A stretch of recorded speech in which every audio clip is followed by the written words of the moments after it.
A paz de nosso Senhor Jesus Cristo e o amor de Maria.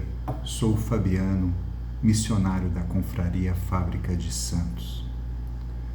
Se você quer ser verdadeiramente santo, se quer ser um católico autêntico, e se tiver interesse de viver uma profunda transformação pessoal por meio de encontro com nosso Senhor Jesus Cristo, se você quer conquistar o equilíbrio emocional, a maturidade da fé, então você assista esse vídeo até o fim, porque esse vídeo vai falar sobre por que algumas pessoas conquistam uma maturidade e outras pessoas não conquistam a maturidade.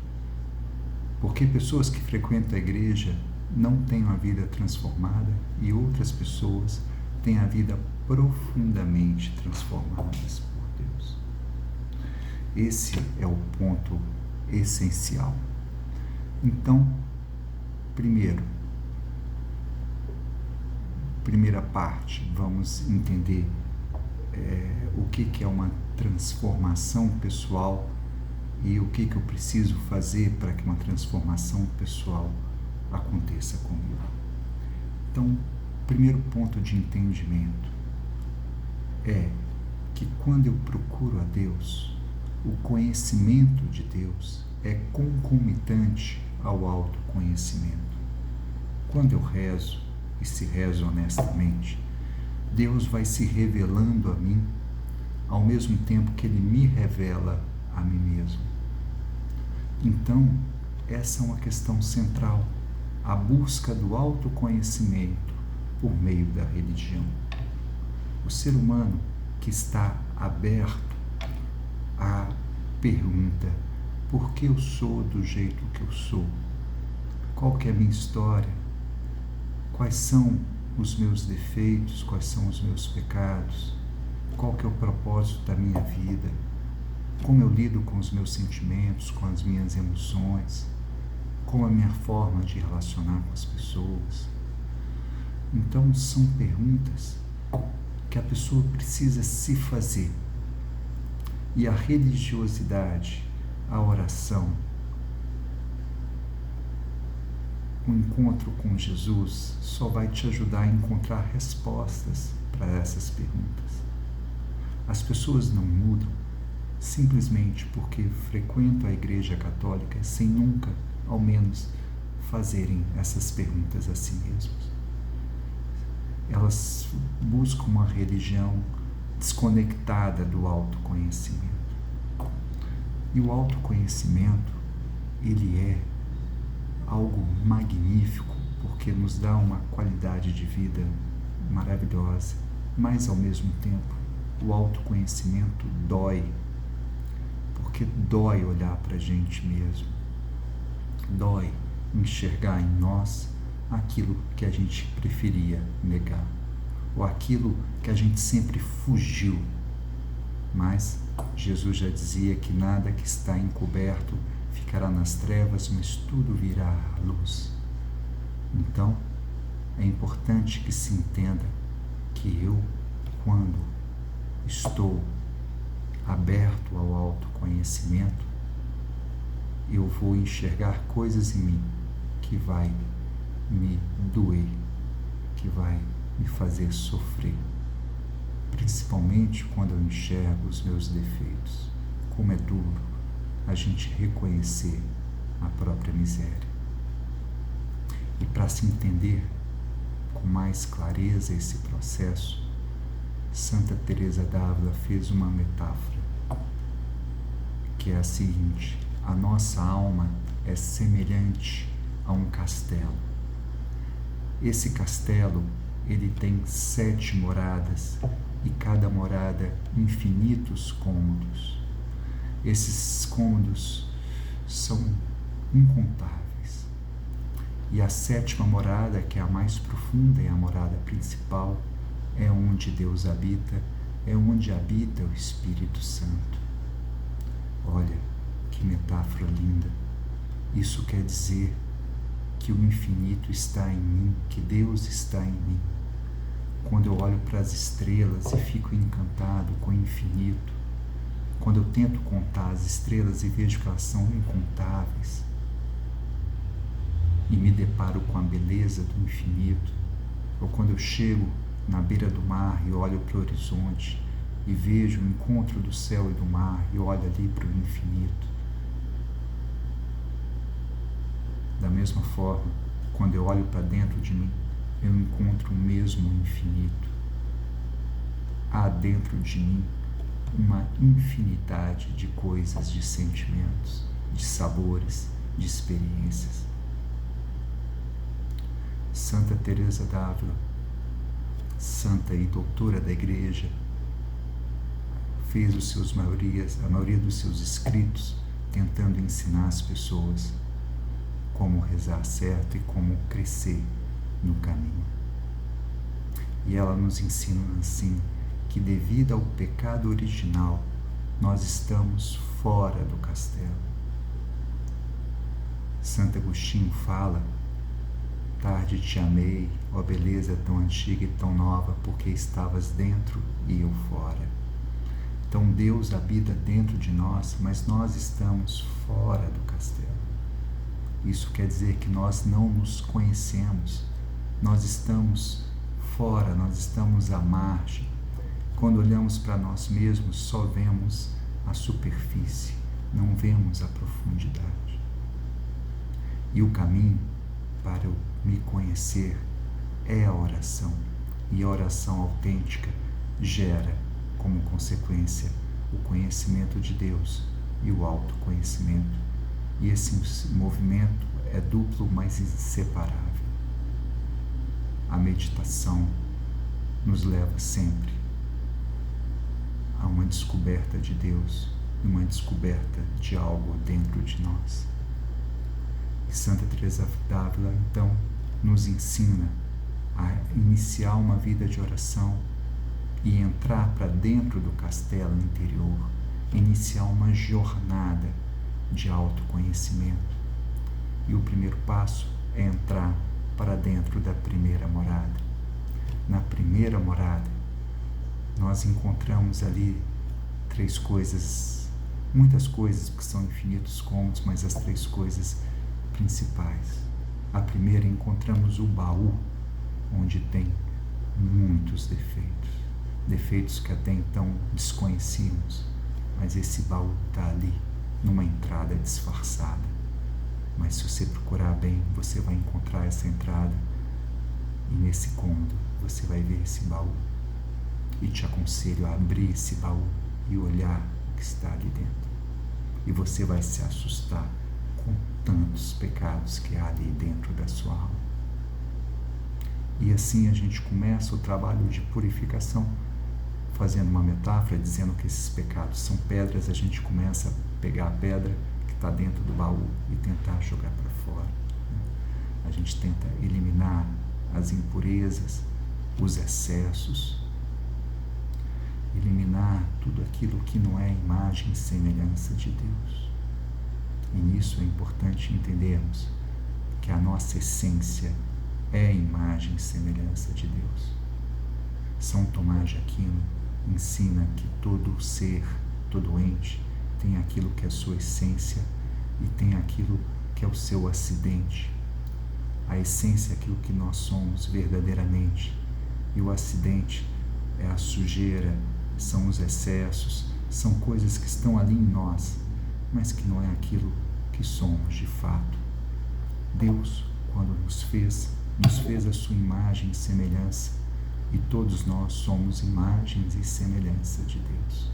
Mas, quando Ele nos coloca dentro da barriga de nossa mãe, ali nós somos atravessados, atropelados, desordenados pelos pecados dos nossos ancestrais.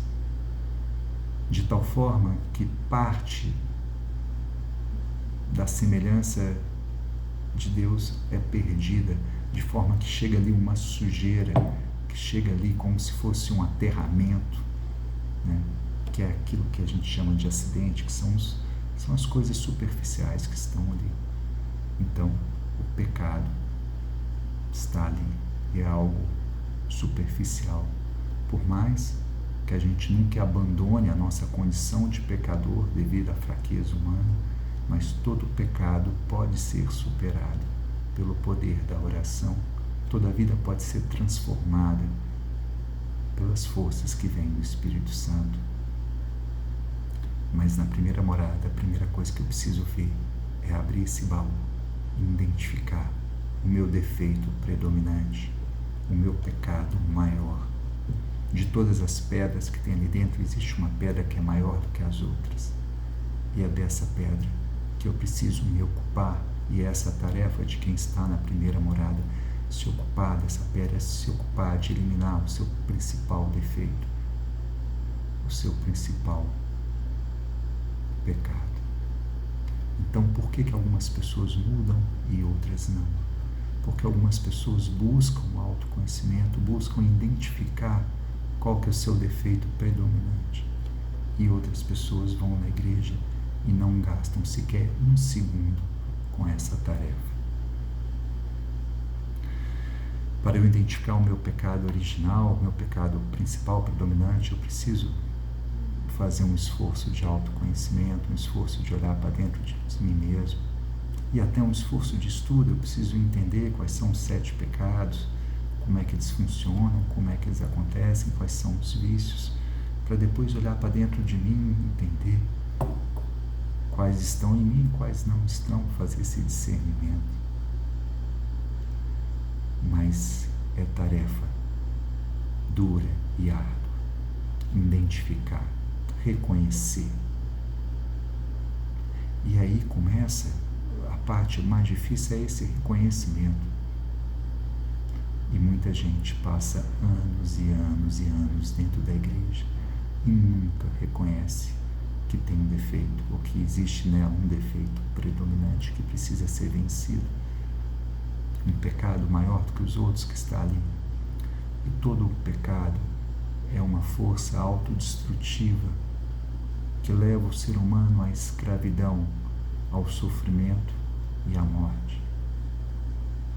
Então, quando a gente abre esse baú, a gente precisa primeiro identificar isso, e depois identificar quais são as raízes desse pecado e desse defeito. Nenhum pecado vem em nós à toa, ou ele é um pecado herdado pelos nossos ancestrais, ou ele entrou na nossa vida intrauterina, no nosso nascimento, na infância, na adolescência, dentro da nossa história. Aconteceu alguma coisa que esse vício, esse pecado entrou na minha vida e começou a fazer parte dela. Então, eu preciso ir atrás para identificar na minha história qual é a origem desse pecado, como é que ele entrou em mim, como é que ele passou a estar dentro do castelo. Então, esse é um grande segredo. Se você quer mudar, identifique o seu defeito predominante, seu pecado predominante. Segundo ponto, identifique as raízes desse pecado dentro da sua história. E o terceiro ponto, muitas vezes a gente quer tirar a pedra, de dentro do baú e jogar para longe, mas a gente não consegue, porque esse é um ponto central. A gente precisa clamar. Jesus morreu na cruz para pagar pelos nossos pecados. Então eu preciso clamar o sangue de Jesus sobre mim, sobre os meus pecados, para que esse sangue me purifique e me liberte. E ali eu começo um movimento de oração que precisa ser perseverante.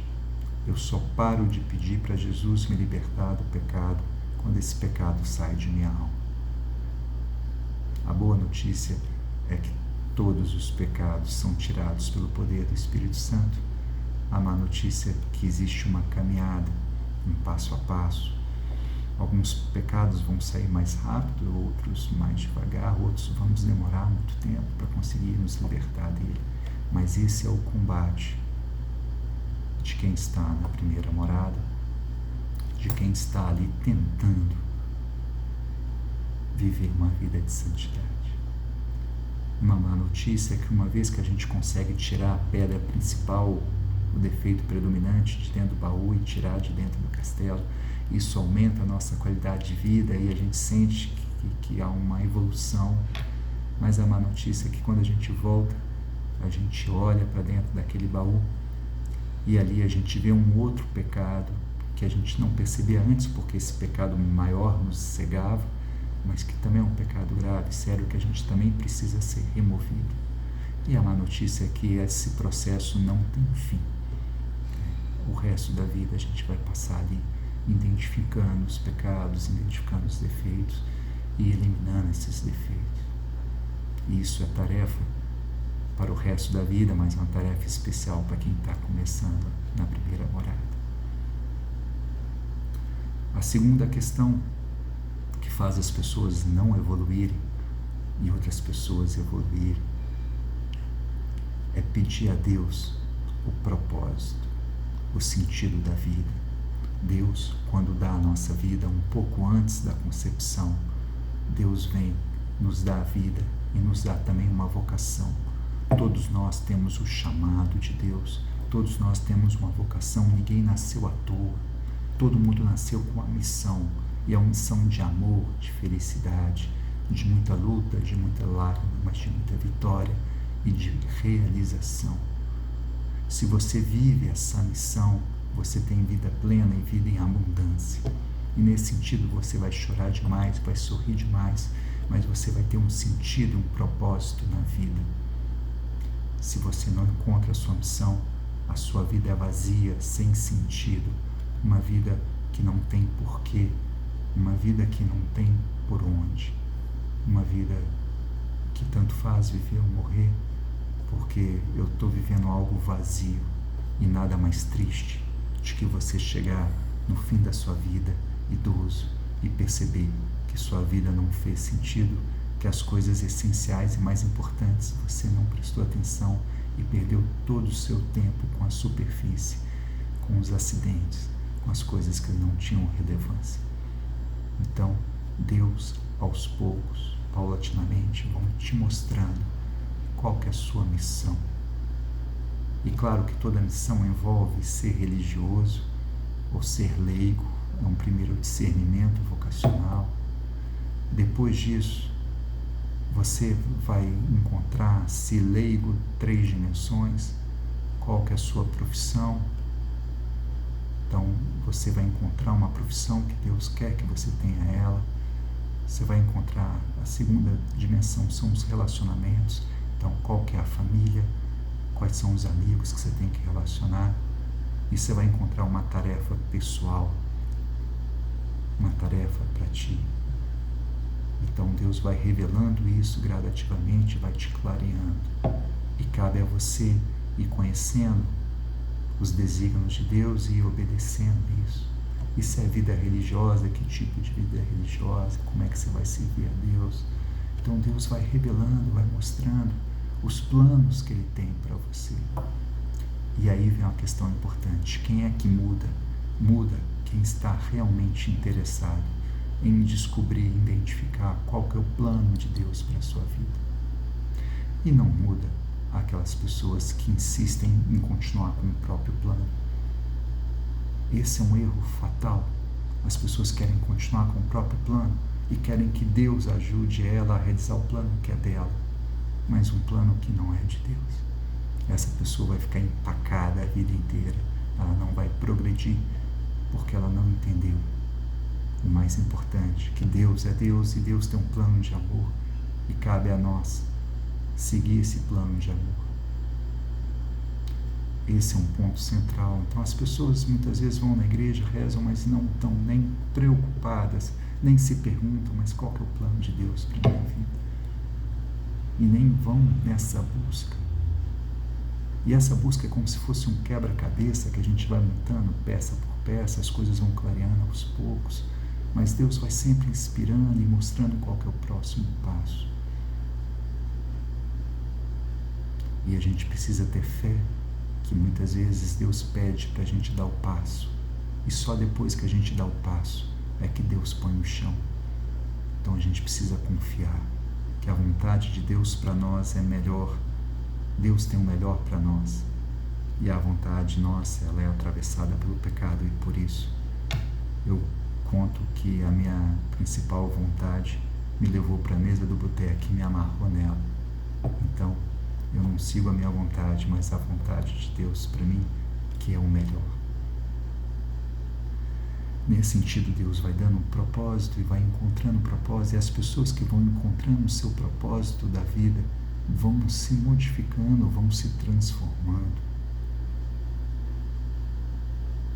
E a terceira dimensão da primeira morada é você encontrar quais são as virtudes. As virtudes são hábitos, são atitudes constantes que geram o bem, são tesouros que vêm do céu. E a primeira virtude é a virtude da prudência, é a virtude que é base de todas as virtudes. A prudência é base de todas as virtudes, porque a prudência sempre é o meio, nem é o excesso, nem é a escassez. A prudência que nos ensina a ter o equilíbrio do meio termo e nos possibilita a escolher a melhor parte em qualquer situação. Um homem prudente sempre faz a melhor escolha, independente do problema que ele está vivendo ali no momento. E Deus dá essa virtude da prudência a todo aquele que busca. E é a primeira das virtudes, porque sem a prudência nenhuma outra virtude existe. Porque é a prudência que favorece a criação das outras virtudes, porque é ela que ensina o caminho do meio. E as virtudes só são virtudes por meio da prudência. Por isso que a prudência ela é a primeira. E a prudência ela tem 4 dimensões. A primeira é que antes de fazer alguma coisa eu preciso ir no passado, ir na minha memória. Eu preciso ir atrás de pessoas experientes, pessoas sábias, e perguntar para elas sobre o que eu devo fazer. Discutir com as pessoas sobre uma escolha que eu preciso fazer, uma pessoa sábia. Então, escolher quem são as pessoas que vão somar e que vão nos ajudar a escolher. Ir na memória e procurar experiências que eu tive que vão me ajudar a tomar a melhor decisão. Também pesquisar outras pessoas que passaram pela mesma coisa, que decisão que elas tomaram, o que foi melhor para ela, o que foi ruim. A prudência nos faz, sempre antes de qualquer decisão, fazer um cálculo, uma previsão. Se eu escolher isso, o que vai acontecer depois? Se eu escolher aquilo, o que vai acontecer depois? E essa previsão pode ser muito bem feita se você, de fato, começa a meditar sobre qual que é a melhor opção. E a parte mais importante da prudência é você rezar antes de qualquer decisão, pedir a Deus iluminação, pedir a Deus luz, pedir a Deus inteligência para que você escolha a melhor parte. Então, a prudência nos dá cautela, mas a prudência não é só cautela. A prudência nos livra da precipitação, porque nos faz escolher a hora certa. A gente nem se atrasa e nem perde a hora, a gente nem se precipita e nem fica omisso, mas a gente acha ali o momento certo de agir e agir da forma certa. Ora, por que será que algumas pessoas frequentam a igreja há muitos e muitos anos e nunca se tornam prudentes, e outras pessoas se tornam prudentes e vão crescendo na virtude da prudência a cada dia por meio da sua religiosidade?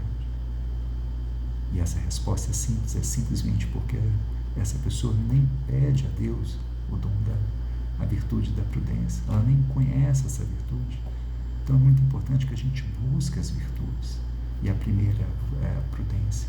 A prudência é tão importante porque ela nos ensina um meio termo. Por exemplo, a humildade, ela é um meio termo entre a vaidade e a autoacusação. Então, a pessoa que é vaidosa, ela se vangloria, ela está cometendo um pecado, um excesso. A pessoa que se autocondena, que se odeia, uma pessoa que tem ódio de si mesma, ela está cometendo ali o pecado da autocondenação. E a humildade é o meio termo, né? A virtude da coragem, né? Precisamos ser corajosos, né? O excesso é a temeridade, quando a pessoa faz coisas com inconsequência e coloca a vida dela em risco de outras pessoas. A escassez, ela é o medo paralisante, que deixa a pessoa travada. Então a gente precisa ser corajoso, e a prudência que nos dá o meio termo das virtudes, e assim nos dá a virtude verdadeira. Uma parte muito bonita da prudência é quando elas se juntam a um dom do Espírito Santo, que é o dom do conselho. E Deus adora nos conselhar. E dom do conselho é quando eu rezo, antes de fazer alguma coisa, eu me aconselho a Deus, e o Espírito Santo fala comigo e me mostra o melhor caminho a tomar, a decisão que eu devo fazer. Então, a prudência, ela é fundamental, é uma virtude primeiro, é uma virtude dos iniciantes, aquele que está começando. Ele começa a ser uma pessoa prudente, ela começa a fazer escolhas sábias, escolhas certas, e começa a plantar boas sementes, porque na vida o plantio é livre. Então a gente deve plantar o bem, que mais para frente a gente vai colher o bem. E nesse sentido, essas pessoas que começam a ser prudentes, começam a escolher o bem, fazer as coisas corretamente. É tão interessante que quem não é prudente, a pessoa imprudente, a gente vê que a pessoa que ela vai dar errado na vida, que não tem como fazer escolhas tão atrapalhadas, escolher coisas autodestrutivas. Mas, né, quem tem a prudência, a gente sabe que vai dar certo na vida, porque é a virtude que nos faz escolher o bem maior. Então, a prudência, ela é essencial, e nesse sentido eu começo a crescer nas virtudes. Depois da prudência, a virtude da justiça. A justiça me ensina a dar a cada um que lhe é de direito, a ser correto em todas as coisas, a cumprir todos os meus combinados, a ser responsável. A virtude da fortaleza, que me ensina a ser forte nos momentos difíceis, ficar firme nas horas ruins. A virtude da temperança, que é aquela que me dá autodomínio sobre os meus impulsos, porque eu não sou uma pessoa impulsiva, mas eu controlo meus impulsos. Eu tenho autodomínio, eu não sou dominado pelas minhas emoções, mas pela minha razão, pela virtude da temperança.